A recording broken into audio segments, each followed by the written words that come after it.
මේ කතාව වසර දහස් ගණනක් පුරා රූප ස්වභාව නිසා ප්‍රසිද්ධ වූ නමුත් ප්‍රභූපන්තිය විසින් ඇගේ සැබෑ සමාජ තත්ත්වය සඟවා දැමූ තරුණියක් ගැනයි.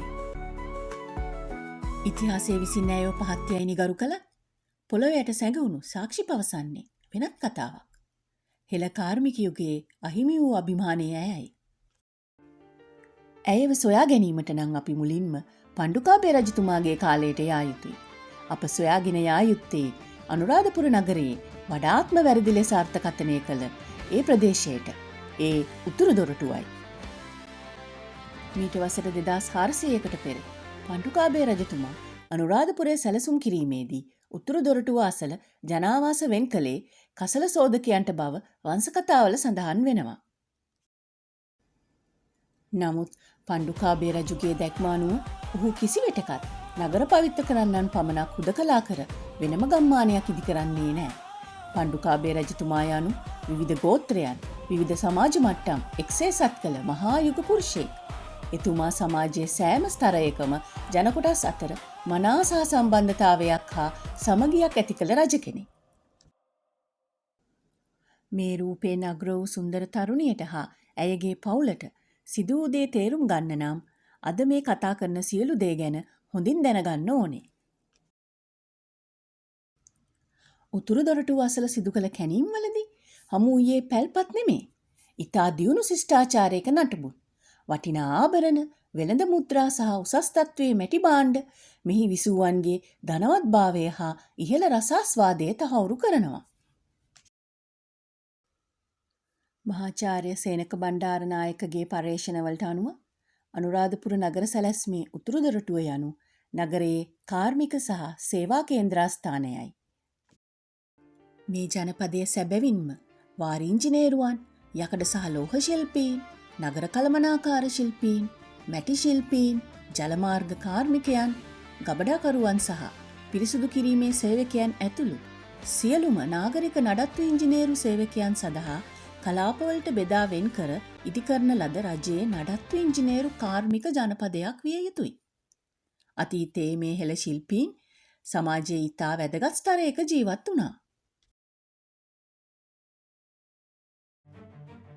පසුකාලීනව පැමිණි විදේශික ආක්‍රමණ නිසා පණ්ඩුකාභය රජුගේ දැක්ම දිගින් දිගටම පැවතුනේ නෑ. සේනගුත්තික සහ එලාර යන ආක්‍රමණික යුගයන්හිදී පිළිවෙලින් වසර 22ක් සහ වසර 44ක් ආක්‍රමණිකයන් රට පාලනය කළා.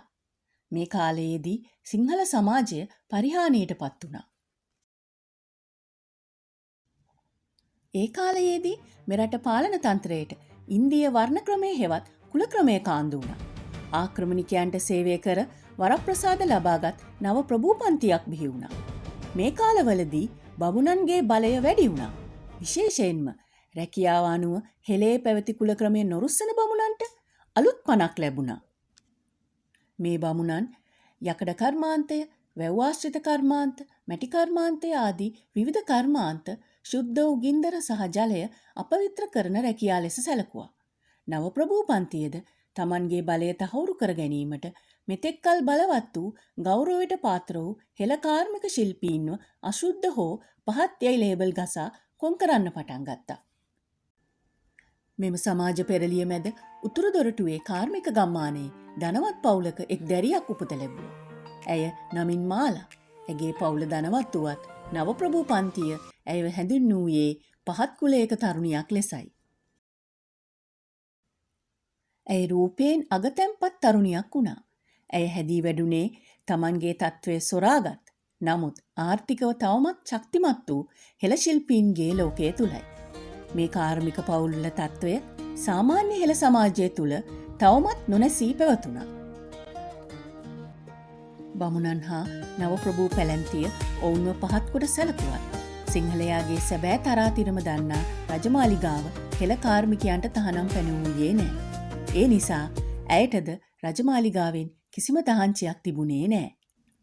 රජදරුවන් සහ ප්‍රභූන් සැරිසරන රාජකීය උද්‍යානයේ කිරිල්ලයක්සේ නිදහසේ සැරිසැරීමට ඇයටද නිදහස තිබුණා. එක්තරා සොඳුරු දවසක සාලිය කුමාරයා අනුරාධපුර රන්මසූ යනේ ඇවිද යන විට ඉතා මිහිරි ගීතයක් ගායනා කරමින් මල් පිරුණු අතුපතරක නැගී මල් නෙලන මේ රූමත් යුවතිය මුණ ගැසෙනවා. ඔව්, ඔබ හරි. අපි මෙතෙක් වෙලා කතා කළේ සුන්දර අශෝක මාලා ගැනයි. සාලිය කුමාරයාගේ සුන්දර බිරිඳ ගැනයි. ඔහුත් ඇයත් අතර ලොකු පරතරයක් තිබුණා. ඔහු රජ කුමාරයෙක්. ඇය ධනවත් වුවත් කාර්මික පරපුරේලියක්. නමුත් ඇය චණ්ඩාලියක් නොවේ. සද්ධර්මාලංකාරය ඇය ගැන හඳුන්වන්නේ ධනවත් කාර්මික පවුලක උරුමකාරියක් ලෙසයි. අවසාන වශයෙන් මා ඔබෙන් විමසන්නට කැමති ප්‍රශ්නයක් තියෙනවා. ඇයව පහත් කරමින් සාලිය කුමාරයාට රජකම අහිමි කළ කුමන්ත්‍රණයට වසර 2000කට පසුවත් මෙතරම් සාක්ෂි තිබියදී අපි ඇය පහත් කියා තවමත් කියන්නේ ඇයි? ඇය ගැන හරියට දන්නේ නැති නිසාද? නැතිනම් ඇය පහත් කුලයක තරුණියක් ලෙස හැඳින්වීම ඇගේ සහ සාලිය කුමරුගේ ආදර කතාවට වඩාත් ආකර්ශනීය ගීතවත් බවක් නැත්නම් සිනමා රූපී ස්වභාවයක් ලබා දෙන නිසාද? දැන් ඔබට පුළුවන් ඇයගෙන් සොරාගත් ඇගේ අනන්‍යතාවය ඇයට නැවත ලබා දෙන්න.